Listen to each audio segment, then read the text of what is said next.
कहानी की शुरुआत होती है सोफी और कैली नाम की दो लड़कियों से जो बचपन से ही एक साथ। आज यहाँ वो टेक्सास में माउंट क्लाइंबिंग करने के लिए आई हुई हैं। तभी हम उनके कॉटेज के बाहर एक कार को रुकते हुए देखते हैं जिसमें से 4 लड़के उतरते हैं और ये भी काफी पुराने दोस्त हैं। तभी उनमें से जॉश नाम का लड़का सोफी को देख लेता है और फौरन उसके पास जाकर आज रात डिनर के लिए इन्वाइट करता है। तो वो हाँ कर देती है क्योंकि वो नेचर से काफी फ्रैंक थी और उसे नए लोगों से मिलना भी पसंद होता है।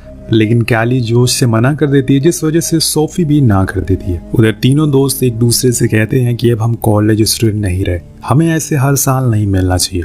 आखिर कब तक ऐसे हम खुद के अंदर गिल्ड को छुपा कर रखेंगे।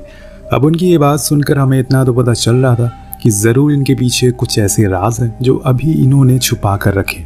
तभी वहाँ जोश आता है और इन लोगों से पूछता है कि क्या बात चल रही है, लेकिन कोई को जवाब नहीं देता। तभी बातों बातों में वो टेलर को कुछ ऐसे राज के बारे में बोलने ही वाला था कि जिससे कि उसके चेहरे का रंग ही बदल जाता है और उन दोनों के बीच में लड़ाई होने वाली थी। लेकिन तभी उसके दोस्तों से छुड़ा लेते हैं और ये सब चीज़ों से साफ पता चल रहा था कि ये तीनों एक दूसरे से मिलना नहीं चाहते। लेकिन हर बार जोश इन्हें साथ ले आता है ताकि इनके बीच की दूरियां खत्म हो सके।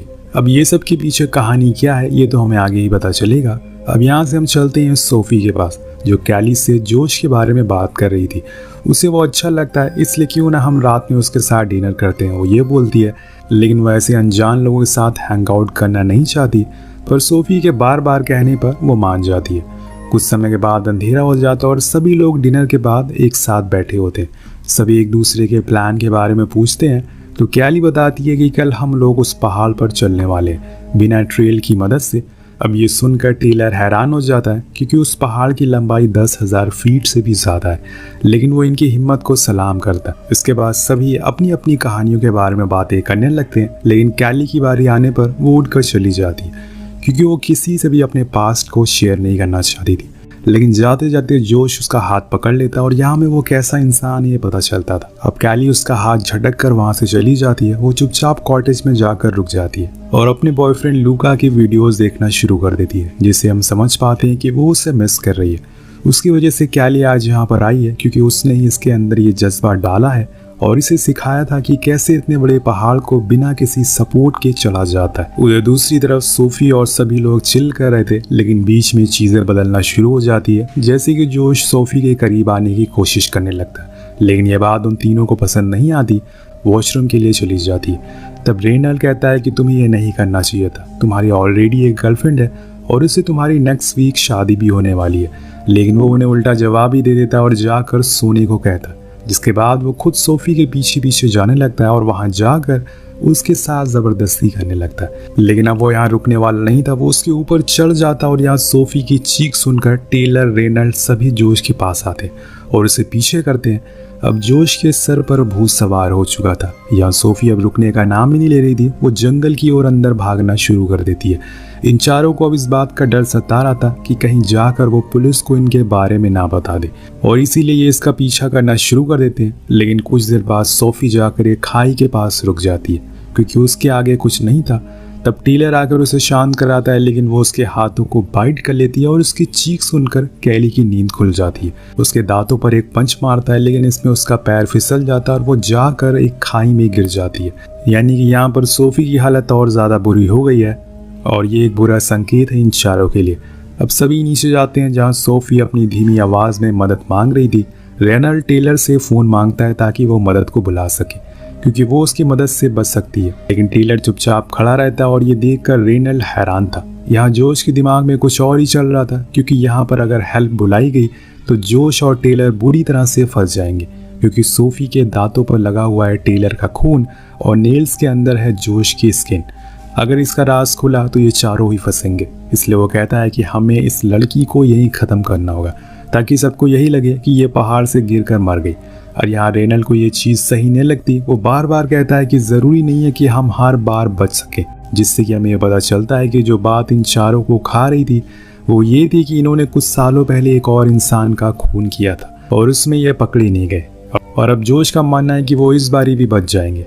तभी हम वहाँ पर देखते हैं कि कैली पहुँच गई है और उसके हाथ में एक कैमरा है जिससे कि वो सब रिकॉर्ड कर रही थी। अब जोश एक पत्थर उठाता है और सोफी का मुंह कुचल देता है, लेकिन यहाँ भी ये काम वो अकेले नहीं करता क्योंकि इससे वो फंस जाएगा और वो सभी को ये करने को कहता है। चारों की करके उसके मुंह को कुचल देते हैं। अगर ये लोग चाहते तो उसको बचा सकते थे, लेकिन इन्होंने ऐसा नहीं किया। अब उसे मारने के बाद ये लोग नीचे उसे खाई में फेंक देते हैं, लेकिन ये सारी चीजें क्याली रिकॉर्ड कर लेती और तभी गलती से उससे आवाज निकल जाती है और ये सारे उसकी आवाज सुन लेते हैं, यानी कि अब उसका नंबर है, क्योंकि वो एक अकेली गवाह है। अगर वो बच गई तो इनका फंसना तय है। इसलिए जोश अब उसके पीछे पड़ जाता है उसकी जान लेने के लिए। अब वो भागना शुरू करती है, पर इतने में उसके हाथ से वो कैमरा गिर जाता है। अब उसके पास दो ऑप्शन है, या तो वो कॉटेज पे आ जाए या फिर अपने कैमरे को लेकर वापस आए। कैली ने दूसरा ऑप्शन जो चुना, लेकिन इतने में वो लोग उसके करीब आते जा रहे थे, पर अंधेरे होने की वजह से वो एक जगह जाकर छुप जाती है और उनके जाने का वेट करने लगती है। जोश सभी से कहता है कि हमें अलग अलग हो जाना चाहिए, तभी हम उसे ढूंढ पाएंगे। अब इसलिए सभी बिखर जाते हैं और इधर कैली धीरे धीरे करके आगे बढ़ती जा रही थी और फाइनली कॉटेज तक पहुंच जाती है। लेकिन बाहर उसे रेनल देख लेता है, पर हैरान करने वाली बात ये थी कि वो उसे कुछ कहता नहीं और उसे कॉटेज के अंदर जाने देता है और कैली वहां से अपने सामान को लेकर भाग जाती है। कुछ देर बाद जब जोश वहां पहुंच जाता है और कैली के सामानों को ना पाकर उसे रेनल पर शक होता है कि उसने जानबूझकर उसे जाने दिया। कुछ समय के बाद उजाला हो जाता है और यहाँ हम कैली को पहाड़ पर चढ़ते हुए देखते हैं। सोचने वाली बात ये थी कि वो यहाँ से भाग क्यों नहीं गई, ऐसे कब तक वो इनसे भागती रहेगी।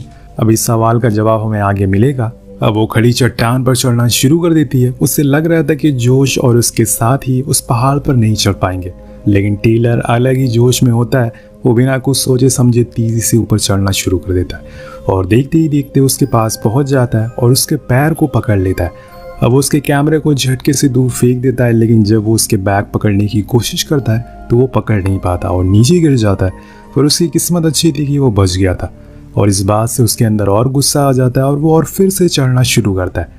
वहीं दूसरी तरफ कैली का सारा चढ़ाई का सामान नीचे गिर गया था, जिस वजह से अब ये चढ़ाई और मुश्किल होने वाली थी। पर यहाँ पर वो रुकती नहीं और चलती रहती है। उसने एक बार फिर अपने कैमरा उठा लिया था, लेकिन अचानक से फिर टेलर उसके पैर को पकड़ लेता है। अब कैली भी उसे एक लात मारती है, जिससे वो नीचे जाकर गिरता है और उसका पैर टूट जाता है। इसलिए कहते हैं कि ज्यादा होशियारी सही नहीं है। अब उसके साथी उसे लेकर फौरन कॉटेज में आते हैं, क्योंकि वो आगे चल नहीं सकता। वहीं कैली को आराम करने का थोड़ा समय मिल गया था और सोचने का भी, वो अब आगे क्या करेगी। पर तब तक वो पानी पीती है और अपने शूज पहन लेती है, क्योंकि आगे का सफर अब और खतरनाक होने वाला है। उधर रेनल टेलर को विस्की के साथ कई सारे पेन किलर खिला देता है और कहता है कि अगर हम 24 घंटे के अंदर वापस नहीं लौटे तो तुम कॉल करके हेल्प बुला लेना। वो समझ जाता है कि उसे क्या करना है। ये लोग अपने गियर लेकर उसे फौरन उस जगह पर चले जाते हैं, क्योंकि इन्हें कुछ भी करके कैली को पकड़ना ही होगा। उसके पास कैमरा है जिसमें इनकी सारी करतूत है। तो जोश अपना प्लान बताता है कि हमें दूसरे रास्ते से ऊपर जाना होगा, ताकि हम कैली से पहले ही ऊपर पहुंच जाए और उसे ऊपर आने पर मजबूर कर दें। लेकिन तभी उसे याद आता है कि उसका ग्लव्स तो कॉटेज में ही रह गया है। लेकिन यहाँ क्या आपको लगता है कि क्या सच में जोश ग्लव ही लेने गया था? जी नहीं, ऐसा कुछ नहीं है, क्योंकि उसे इस बात का डर था कि कहीं टेलर ने डर कर पुलिस ना बुला लिया हो। इसलिए वो फिर से वापस उसे मारने के लिए जा रहा है। अब काफ़ी देर हो जाती है और वहीं रेनल जैक से कहता है कि क्यों ना हम पुलिस को जाकर सब कुछ बता दे और उनसे कह देंगे कि सोफी पहले से ही मरी हुई थी।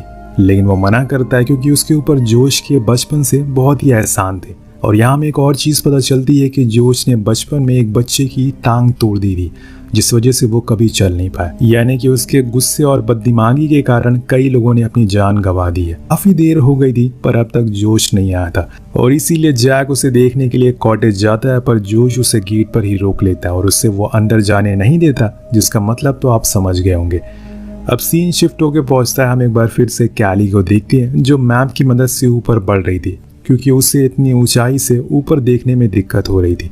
वो रुक कर पानी पीती है, लेकिन तभी उसके हाथ से वो बॉटल छूट जाता है और जाकर नीचे गिर जाता है और अब उसे प्यासे ही आगे बढ़ना होगा। उधर जोश जो पानी मिल गया था, जिसे पीकर वो उसे दिखाता है ताकि उसे कमजोर कर सके।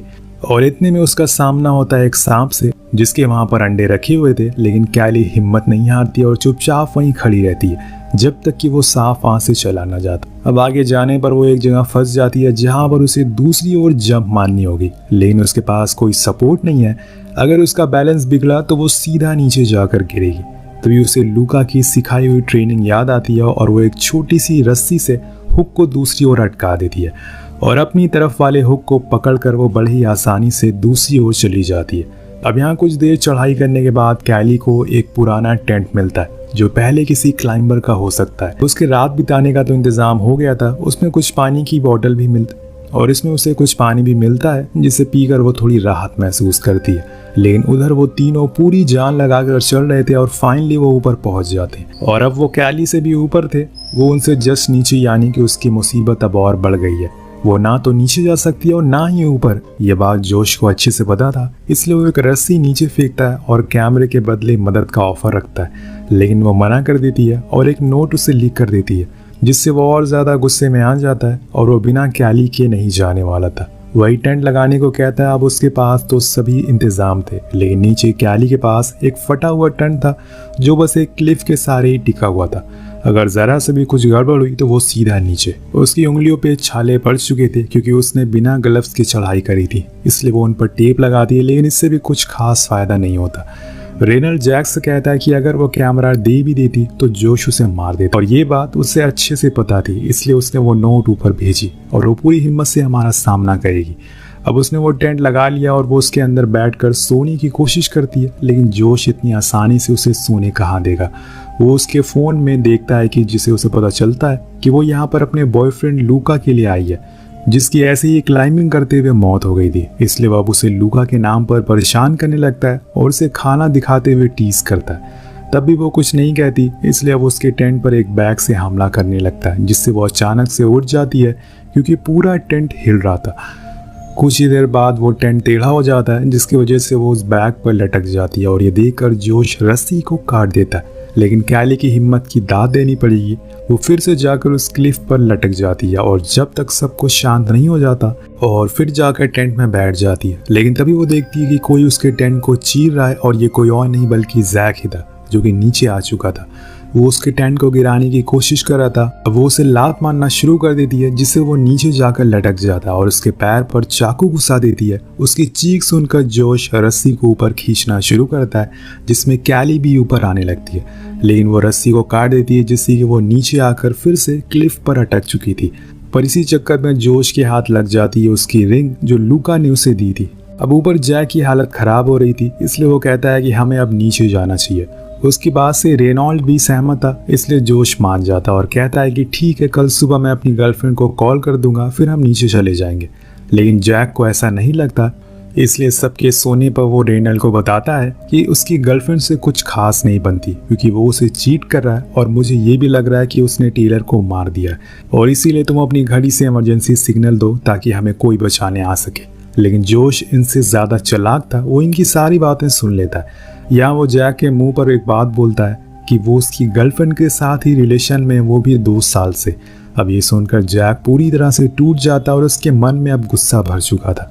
इसका बदला वो लेकर रहेगा, लेकिन वो कुछ कर नहीं पाता क्योंकि अभी उनका सारा फोकस कैली पर है, जो नीचे अकेली बैठी हुई है। इसलिए जोश अब उसके पैसों का लालच देता है, पर वो कुछ नहीं बोलती, जिससे सभी सो जाते हैं। कुछ देर बाद जब जैक वॉशरूम के लिए उठता है तो जोश उसके सर पर वार करके नीचे गिरा देता है।